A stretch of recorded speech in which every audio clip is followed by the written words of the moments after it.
Alrighty, this week starting off with big data. When you get into the lessons here, I'm not going to assign all of them. In fact, be very conscious when you go into Schoology that I'm only assigning very specific assignments from this one. I'm just telling you go through and do the whole thing. Anytime you're talking about big data, they're talking about data sets, and they're talking about being large, and they're talking about this number down here. This is as of 2012, which is a really old number. That's almost 10 years ago. 2.5 quintillion bytes of data are created. So if you could take and imagine whatever that number is and multiply it probably by like 100, might give you an idea on how much data is actually being stored and created and generated on a regular basis. That data could be, tracking you, could be tracking your purchases, could be tracking votes, it could be tracking dogs, weather, who knows? It could be tracking a variety of things. So one of the big questions that as you start talking about the cloud, where does all that data go? So you might think like, okay, well, it probably goes in the cloud, right? That's like somewhere, but that cloud actually is somewhere. And let me get to the video that I want. This one I showed here. So 1 second. Let's see all my golf things that show up here. And let's take a look at Google data centers I'm looking for. Oh. And yep, this looks like the one that I want here. A data center is the brains of the internet, the engine of the internet. It is a giant building, a lot of power, a lot of cooling, and a lot of computers. It's row upon row upon row of machines, all working together to provide the services that make Google function.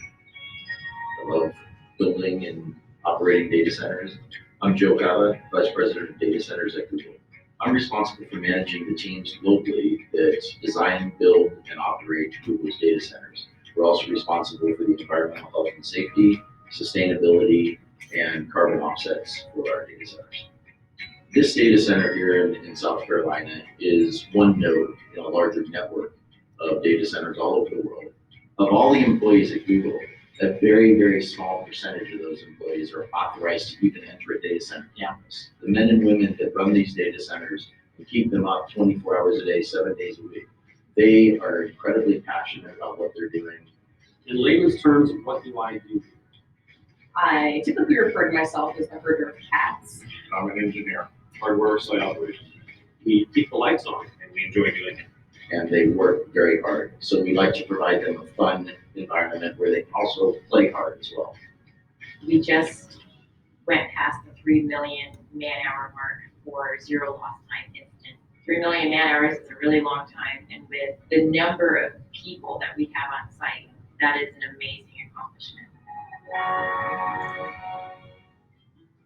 I think the Google data centers really can offer a level of security that almost no other company can match. We have a information security team that is truly second to none. You have the expression, they wrote the book on that. Well, there are many of our information security team members that have really written the books on best practices in information security. Protecting the security and the privacy of our users' information is our foremost design criteria.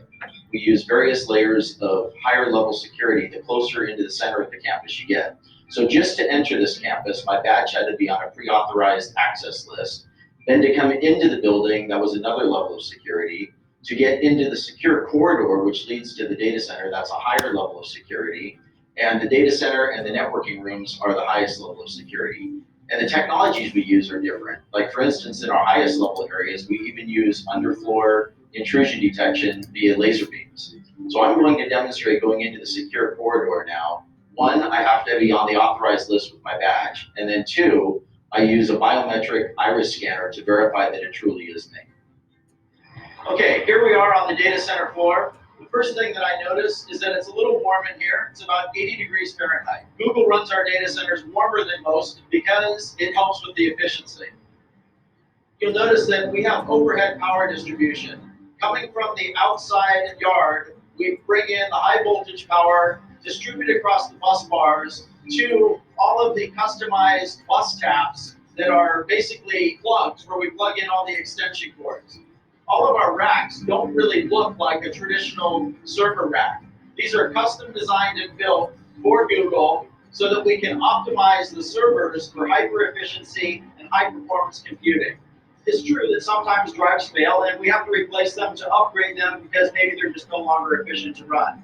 We have a very thorough end-to-end chain of custody process for managing those drives from the time that they're checked out to the server till they're brought to an ultra-secure cage where they're erased and crushed if necessary. So any drive that can't be verified as 100% clean, we crush it first, and then we take it to an industrial wood chipper where it's shredded into these little pieces like this. In the time that I've been at Google for almost 6.5 years now, we have changed our cooling technologies at least 5 times. Most data centers have air conditioning units along the perimeter walls that force cold air under the floor, that then raises up in front of the servers and cools the servers. In our solution, we take the server racks and we butt it right up against our air conditioning unit. We just use cool water flowing through those copper coils that you see there. So the hot air from the servers is contained in that hot aisle. It raises up, passes across those coils, where the heat from the air transfers to the water in those coils, and then that warm water is then brought outside the data center to our cooling plant, where it is cooled down through our cooling towers and returned back to the data center, and that process just repeats over and over again. To me, the thing that amazes me about Google and the data centers is the pace of innovation and always challenging the way we're doing things. So when people say that innovation in a certain area is done, that we've kind of reached the pinnacle of what can be achieved, I just laugh.